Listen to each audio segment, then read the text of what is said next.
Hi friends, इस video में हम लोग फैक्ट्री एक्ट 1948 के बारे में बात करेंगे। इसमें हम पार्ट वाइज बात करेंगे, उसमें मेन पॉइंट्स के बारे में बात करेंगे। हम पूरा डिटेल में नहीं जाएंगे। जो आपको रिक्वायरमेंट है जिन चीज़ों की, उस पे हम बात करेंगे, जो मेन पॉइंट्स हैं।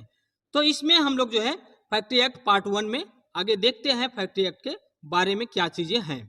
चैप्टर वन है प्रेलिमिनरी। तो प्रेलिमिनरी में क्या क्या आता है उसको देखते हैं। सेक्शन टू है इंटरप्रिटेशन। तो इंटरप्रिटेशन में क्या है इसके बारे में इसमें बताया गया है। जैसे कि एडोलेसेंट मैन है तो उसमें means a person who has completed his 15 year of age but has not completed his 18 years of age. तो इसका जो है जिसका 18 साल कंप्लीट नहीं हुआ है लेकिन 15 साल कंप्लीट हो गया है उसको बोलते हैं एडोलेसेंट मैन। एडल्ट मैन किसको बोलते हैं? तो means a person who has completed his 18 year of age. अगर 18 साल का व्यक्ति हो गया है तो उसको बोलते हैं एडल्ट मैन। चाइल्ड मैन किसको बोलते हैं? Means a person who has not completed his 15 year of age. अगर कोई व्यक्ति 15 साल का उम्र कंप्लीट नहीं किया है, 15 साल उसकी उम्र पूरा नहीं हुई है, तो उसको चाइल्ड जो है बोला जाता है, उसको चिल्ड्रेन के अंतर्गत जो है गणना की जाती है। अब चैप्टर 3 है। चैप्टर 3 में हेल्थ में है। हेल्थ में क्या दिया है? इसमें सेक्शन 11 है क्लीनलीनेस। तो every factory shall be kept clean and free from influence arising from any drain या वर्क एरिया, जो भी है वहां पे क्लीनिंग होना चाहिए। ये क्लीनिंग और हाउसकीपिंग के बारे में इस सेक्शन में बताया गया है। इसके बाद है सेक्शन 11। सेक्शन 11 में है disposal of waste and influence. इसमें है effective arrangement shall be made in every factory for the treatment of wastage and influence due to the manufacturing process carried on therein so as to render them encourage and for their disposal। इसमें जो है wastage जो निकलता है, जो scrap है, आपका debris है, बाकी चीज़ें जो भी है, उसका जो है मैन्युफैक्चरिंग के हिसाब से आपको जो है उसका डिस्पोजल किस प्रकार से करते हैं, उसका ट्रीटमेंट किस प्रकार से करना है, हमको सेफ्टी के हिसाब से उसके बारे में इसमें बताया गया है। सेक्शन 30 है ventilation and temperature. Such a temperature as will secure to workers therein reasonable condition of comfort and prevent injury to health. तो वेंटिलेशन, हवा और टेम्परेचर इतना रखना है, कितना रखना चाहिए, हमको कैसा हवा कैसा टेम्परेचर मेंटेन करना है, वो सारी चीज़ों के बारे में इसमें बताया गया है। सेक्शन 40 है डस्ट एंड फ्यूम्स। तो जहां पे डस्ट और फ्यूम होता है उसकी सेफ्टी के बारे में इसमें बताया गया है। सेक्शन 15 है आर्टिफिशियल ह्यूमिडिफिकेशन। तो इसमें क्या है कि जहां पे कार्य चलता है तो वहां आर्टिफिशियल जैसे कार्य करने से जो उमस उत्पन्न होती है उसके सेफ्टी के बारे में क्या करना चाहिए, कैसे करना चाहिए, उसके बारे में इसमें दिया हुआ है। चैप्टर 3 है हेल्थ के बारे में इसमें दिया है। इसमें सेक्शन 11 में है क्लीनलीनेस। तो every factory shall be kept clean and free from influence arising from any drain other nuisance and in particular.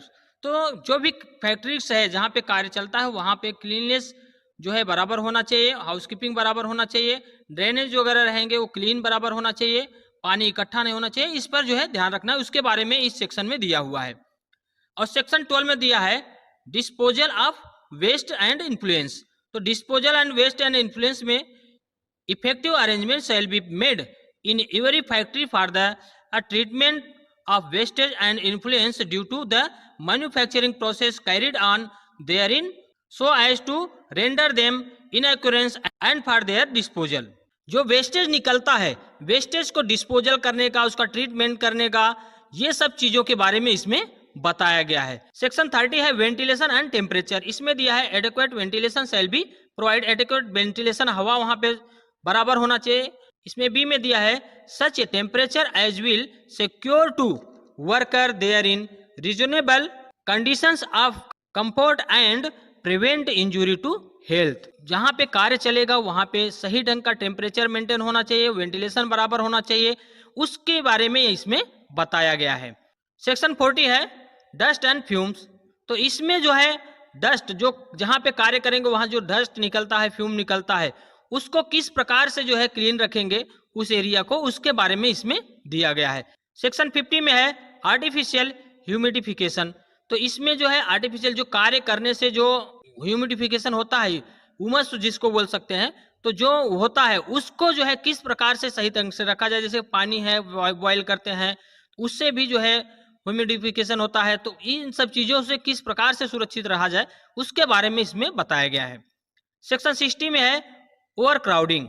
इसमें दिया हुआ है every work room shall be 9.9 cubic metres. तो क्यूबिक मीटर्स 9.9, जो भी लेबर्स जहां पे रहेंगे एक आदमी के पीछे 9.9 क्यूबिक मीटर एरिया होना चाहिए। और दूसरा, in factory at least 14.2 cubic metres space for every worker employees there. तो इसमें जो है दिया है कि 14.2 क्यूबिक मीटर जो है जगह पर पर्सन के हिसाब से चाहिए अगर फैक्ट्री में जहां पे कार्य होता है। And above the level of the floor of the room 4.2 metres. तो जो फ्लोर का हाइट है जहां पे कार्य होगा फैक्ट्री का, वहां पे कम से कम मिनिमम जो है एक हाइट जो है 4.2 मीटर्स होना चाहिए। सेक्शन 17 में दिया हुआ है लाइटिंग के बारे में। इसमें दिया हुआ है maintain sufficient and suitable lighting, natural और आर्टिफिशियल और बोथ। तो यहाँ पर नेचुरल लाइट हो या आर्टिफिशियल लाइट हो, जो इल्यूमिनेशन जिसे हम लोग बोल सकते हैं, तो वो सफिशिएंट होना चाहिए, उसके बारे में इसमें दिया हुआ है। सेक्शन 18 में है, अब इसमें देखिए 17 में जो सेक्शन है इसमें कितना इल्यूमिनेशन चाहिए ये आपको रूल्स में मिलेगा, इसमें सिर्फ इतना ही बताया गया है कि मेंटेन करके रखना है। सेक्शन 18 में है ड्रिंकिंग वाटर। इसमें दिया हुआ है 6 metre of any washing place, urinals, latrines, spittoons, open drain, carrying sludge और इन्फ्लुएंस और any other sources of contaminations. तो जहां पर डर्टी वाटर हो वहां से, या फिर लैट्रिन है, यूरिनल है या ड्रेनेज है, तो वहां से जो है 6 मीटर दूरी पर ड्रिंकिंग वाटर का फैसिलिटी होना चाहिए, इसमें दिया हुआ है। 250 workers or more ordinary employees cool drinking water during hot weathers. अगर गर्मी का मौसम है तो वहां पर 250 से अगर अधिक वर्कर्स कार्य कर रहे हैं, अधिक लोग हैं, तो वहां पर कूल जो है वाटर का प्रोविजन करना चाहिए, कूलिंग का फैसिलिटी प्रोवाइड करना चाहिए। Drinking water examined bye prescribed authorities. तो ड्रिंकिंग वाटर जो है वह थर्ड पार्टी जिसको हम लोग बोल सकते हैं उससे जो है टेस्टेड होना चाहिए, उसके बारे में सेक्शन 18 में दिया हुआ है। अब सेक्शन 19 में दिया हुआ है लैट्रिन एंड यूरिनल। तो लैट्रिन और यूरिनल का प्रोविजन होना चाहिए, उसके बारे में सेक्शन 19 में दिया हुआ है। और सेक्शन 20 में दिया हुआ है स्पिटोन्स। तो स्पिटोन्स के प्रोविजन के बारे में जो है सेक्शन 20 में दिया हुआ है। चैप्टर 4 इसमें सेफ्टी के बारे में दिया हुआ है। सेक्शन 21 में दिया हुआ है फेंसिंग ऑफ मशीनरी। तो मशीनरी जो फेंसिंग होगा उसके बारे में, अगर मशीनरी इंस्टॉलेशन का काम चल रहा है, मेकिंग का काम चल रहा है, तो उसमें जो सेफ्टी प्रिकॉशंस की आवश्यकता होती है उसके बारे में इसमें दिया हुआ है। सेक्शन 22 में दिया हुआ है work on or near machinery in motion. तो अगर मशीनरी अगर मूव करती है, घूमती है, जहां पे व्हील वगैरह है, तो उससे क्या दिया है इसमें, the belt is not more than 15 centimetre in width. तो जो बेल्ट है वह उसका विड्थ जो है 15 सेंटीमीटर विड्थ से अधिक नहीं होना चाहिए। और सेक्शन 23 में दिया हुआ है employment of young persons on dangerous machinery. तो यंग पर्सन जो न्यू एम्प्लॉय है, जैसे जिसको किसी प्रकार का मालूम नहीं है किसी मशीनरी के बारे में और वहाँ की सेफ्टी के बारे में मालूम नहीं, तो ऐसे लोगों को जो है वहाँ पे काम पे नहीं लगाना चाहिए। और उसकी सुरक्षा के बारे में, वहाँ एरिया की सुरक्षा के बारे में इसमें सेक्शन 23 में दिया हुआ है। सेक्शन 24 में दिया हुआ है striking gear end devices for cutting of powers. जो मशीनरी है वहाँ के सेफ्टी के बारे में और जो गेयर्स हैं उसके बारे में इसमें बताया गया है। सेक्शन 25 में दिया हुआ है सेल्फ एक्टिंग मशीन्स। इसमें क्या दिया हुआ है, आउटवर्ड और inward ट्रेवर्स with in A distance of 45 centimetre. Travel जो मूवमेंट रहता है, जो मशीन का मूविंग पार्ट है, वहां से 45 जो है सेंटीमीटर डिस्टेंस पर जो भी एक्टिविटी होना चाहिए या सामान कोई होना चाहिए रहेगा, तो वहां पे या मैन पावर होना चाहिए। सेक्शन 26 में दिया हुआ है केसिंग ऑफ न्यू मशीनरी। जो न्यू मशीनरी रहेगा, असेंबलिंग करना है, तो उसकी सुरक्षा के बारे में, वहां के एरिया की सुरक्षा के बारे में इसमें दिया हुआ। सेक्शन 27 है prohibition of employment of womens and childrens near cotton operations. तो जो कॉटन ऑपरेशन इधर होता है, तो ऐसे जगहों पे जहां मशीनरी का कार्य चलता है उसकी सेफ्टी के बारे में इसमें दिया हुआ है। सेक्शन 28 में दिया है होइस्ट एंड लिफ्ट्स। इसमें दिया हुआ है examined by the a competent person at least once in every period of 6 month. तो होइस्ट, पैसेंजर होइस्ट है, लिफ्टिंग मशीन जो है वह जो है 6 मंथ में उसका थर्ड पार्टी इंस्पेक्शन होना चाहिए। वह सेक्शन 29 में है lifting machinery, chain, rope and lifting tackles.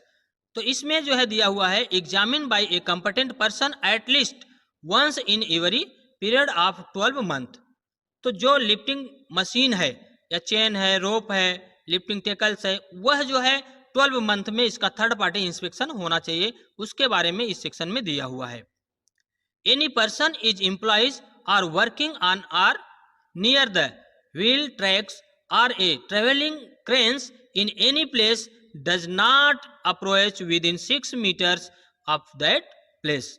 तो यह बड़ा इंपॉर्टेंट पार्ट है आप लोगों के लिए। सेक्शन 29 में दिया हुआ है कि जो भी मशीनरी लिफ्टिंग इक्विपमेंट होगा जहां पे, वहां से 6 मीटर डिस्टेंस पर कोई भी सामान या कोई भी मैन पावर नहीं होना चाहिए, उससे अधिक डिस्टेंस पे होना चाहिए।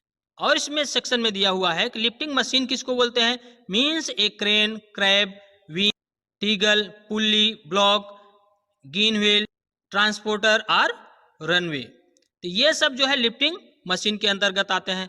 और लिफ्टिंग टेकल्स किसको बोलते हैं, means any chain, slings, rope, slings, hooks, shackles, swivels, couplings, socket, clamp, whether fixed और movable, use in connection with the rising और लोअरिंग ऑफ पर्सन्स और loads by use of lifting machines. तो ये सभी जो है लिफ्टिंग टेकल के अंतर्गत आते हैं। सेक्शन 30 में रिवॉल्विंग मशीनरी के सेफ्टी के बारे में दिया। सेक्शन 31 में दिया हुआ है प्रेशर प्लांट। तो प्रेशर प्लांट किसको बोलते हैं, प्रेशर एबव एटमॉस्फेरिक प्रेशर। जो एटमॉस्फेरिक प्रेशर है उससे ज्यादा अगर किसी में प्रेशर होता है तो उसी को प्रेशर प्लांट बोला जाता है। उसकी सेफ्टी के बारे में इसमें दिया हुआ है। और सेक्शन 32 में दिया हुआ है floor, stair and means of access. तो यहाँ पे फ्लोर, जो स्टेयर है, एक्सेस है, उसके बारे में इसमें बताया गया है। और सेक्शन 33 में दिया है pit, sump, openings in floors, ETC. इसको जो है प्रोटेक्शन के बारे में, इसकी सुरक्षा के बारे में इसमें बताया गया है। सेक्शन 34 में दिया हुआ है एक्सेसिव वेट। जो वेट है, उठाने का वेट है, उसके बारे में कितना उठाना चाहिए, कैसे उठाना चाहिए, उसके बारे में इसमें दिया हुआ है। लेकिन क्लियरली आइडेंटिफाई नहीं किया है कि कितना उठाना चाहिए, आपको रूल्स जो हम अगले वीडियो में बताएंगे। सेक्शन 35 में दिया है प्रोटेक्शन ऑफ आई। तो आई, आंख की प्रोटेक्शन के बारे में, सुरक्षा के बारे में इसमें बताया गया है। सेक्शन 36 में दिया हुआ है precaution against dangerous fumes, gas, etc.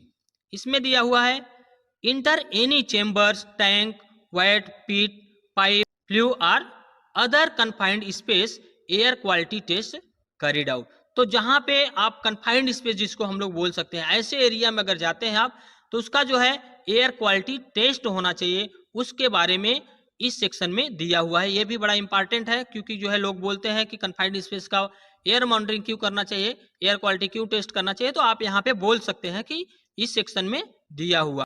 तो सेक्शन 36A में दिया हुआ है precautions regarding the use of portable electrical lights. तो इसमें क्या दिया हुआ है, 24 volt shall be permitted for use inside any chambers, tank, vat, pit, pipe, flue और अदर कन्फाइंड स्पेस। तो ये जो एरिया है कन्फाइंड स्पेस जिसको बोल सकते हैं हम लोग, तो इसमें जो है, जिसमें 24 वोल्ट तक जो ही लाइट का उपयोग जो है कन्फाइंड स्पेस में करना चाहिए। यह सेक्शन 36A में इसमें दिया हुआ है। सेक्शन 37 में दिया हुआ है एक्सप्लोसिव और inflammable dust, gas, etc. Section 38 में दिया हुआ है precaution in case of fire. तो फायर अगर हो सकता है तो वहां के किस प्रकार से आप जो है क्या सेफ्टी प्रिकॉशंस लेना चाहिए, उसके बारे में इसमें दिया हुआ है। इसमें देखिए हम डिटेल में नहीं जा रहे हैं, क्योंकि डिटेल में जाएंगे तो बहुत ही इसमें बात करना पड़ेगा। अगर आपको डिटेल में मालूम करना है तो आपको सेक्शन को पढ़ सकते हैं, फैक्ट्री एक्ट पढ़ेंगे उसमें मालूम चलेगा। इसमें केवल इतना हम बता रहे हैं कि आपको इस सेक्शन में ये चीजों के बारे में बताया गया है। सेक्शन 39 में दिया है power to required specification of defective parts और टेस्ट ऑफ स्टेबिलिटी। अब सेक्शन 40 में दिया हुआ है safety of building and machinery. तो इसमें जो है बिल्डिंग और मशीनरी सेफ्टी बारे में दिया हुआ है। सेक्शन 40A में दिया है मेंटेनेंस ऑफ बिल्डिंग। तो बिल्डिंग का मेंटेनेंस किस प्रकार से करना चाहिए उसके बारे में इसमें दिया हुआ है। सेक्शन 40B में दिया हुआ है सेफ्टी ऑफिसर। सेफ्टी ऑफिसर के बारे में, वेयर इन 1000 और मोर वर्कर्स आर ऑर्डिनरी एम्प्लॉयड तो needs for a safety officer. तो जहां पर जो है 1000 मतलब 1000 से अधिक अगर आदमी काम करता है, 1000 मैन पावर अगर है, तो वहां पे सेफ्टी ऑफिसर की आवश्यकता होती है। यह सेक्शन 40B में दिया हुआ है, लेकिन BOCW एक्ट में आपको अलग मिलेगा नंबर्स, और इसमें थोड़ा अलग है। सेक्शन 41 में दिया हुआ है power to make rules to supplement this chapter. तो जो रूल्स बनता है, जो स्टेट गवर्नमेंट रूल्स बनाती है, उसके बारे में आप यहाँ पे बताया गया है कि आप रूल्स बना सकते हो, उसके हिसाब से, आपके हिसाब से भी आप कर सकते हो, उसके बारे में इसमें दिया हुआ। चैप्टर 4A में दिया हुआ है provision relating to hazardous process. तो हैजर्डस प्रोसेस के जो प्रोविजन है, सेफ्टी के बारे में जो प्रोविजन करना चाहिए, हैजर्ड अगर कोई चीज है, खतरा है, तो उसमें क्या सेफ्टी प्रिकॉशंस लेना चाहिए, उसके बारे में इसमें दिया हुआ है। सेक्शन 41A में दिया हुआ है constitution of site appraisal committee. तो इसमें दिया हुआ है prevention and control of water pollution, prevention and control of air pollution. तो वाटर पोल्यूशन और एयर पोल्यूशन की सुरक्षा के बारे में इसमें बताया गया है, इन्वायरमेंट की सुरक्षा के बारे में इसमें बताया गया है। सेक्शन 41C में दिया हुआ है specific responsibility of the occupier in relation to hazardous process, maintain accurate and up to date health records are as to case may be medical records of the workers in the factory who are exposed to any chemical, toxics or any other harmful substances which are manufactured, stored, handled or transport। तो जो hazardous chemical है, chemical की वजह से जो हम कार्य करते हैं, कार्य की वजह से जो दुर्घटनाएं हो सकती हैं, उसका रिकॉर्ड रखना है, जो इंजरी होती है उसका रिकॉर्ड रखना है, और उसके प्रिकॉशंस के बारे में इसमें जो है बताया। सेक्शन 41D में दिया हुआ है power of central government to appoint inquiry committee. इसमें दिया हुआ है the central government may appoint an inquiry committee to inquire into the standard of health and safety observed in the factory with a view to find out the causes of any failure और neglect in the adoption of any measure or standard prescribed for the health and safety of the workers employed in the factory or the general public affected are likely to be affected due to such failure or neglected, and for the prevention and reoccurrence of such extraordinary situation in future in such factory और elsewhere. तो इसमें जो है government जो है वह एक committee जो है, इंक्वायरी कमेटी बना सकती है, जो सेफ्टी का रिक्वायरमेंट है, हेल्थ का रिक्वायरमेंट है, अगर वहाँ पे फुलफिल हो रहा है कि नहीं, या किस प्रकार से काम चल रहा है, सुरक्षित काम हो रहा है कि नहीं, उसका इंक्वायरी के बारे में यह कमेटी बना सकती है, जो सेक्शन 41D में दिया हुआ है। सेक्शन 41E में दिया हुआ है इमरजेंसी स्टैंडर्ड। इसमें क्या दिया हुआ है to lay down emergency standard for enforcement of suitable standard in respect of such hazardous process। तो जिस प्रकार का खतरा है, जैसा एक्टिविटी है, कार्य जैसा है, उसके हिसाब से एक जो है इमरजेंसी प्लान जिसको हम लोग बोल सकते हैं वह बनाना है, उसके बारे में इसमें दिया। सेक्शन 41F में दिया हुआ है permissible limits of exposure of chemical and toxic substances. तो जो लिमिट है, जो टॉक्सिक निकलते हैं, जो केमिकल एक्सपोज होते हैं, वेपर होते हैं, उसका जो परमिसेबल लिमिट है उसको मेंटेन रखना है, उसके बारे में इसमें दिया हुआ है। सेक्शन 41G में दिया हुआ है worker participation in safety management. इसमें दिया हुआ है the occupier shall in every factory where a hazardous process taken place or where hazardous substances are used or handled set up a safety committee consisting of equal number of representative of worker and management to promote coordination between the worker and the management in maintain proper safety and health at work। तो इस section में जो है safety committee बनाना है, और दोनों तरफ से, मैनेजमेंट की तरफ से, वर्कर की तरफ से भी समान लोग होना चाहिए, उसके बारे में इसमें दिया हुआ है। सेक्शन 41H में दिया हुआ है right of worker to warn about imminent danger. तो खतरे के बारे में वर्कर्स बता सकता है, क्या है इसमें दिया हुआ है where the worker employees in any factory engaged in a hazardous process have reasonable apprehension that there is a likelihood of imminent danger to their life or health due to any accident, they may bring the same to the notice of the occupier.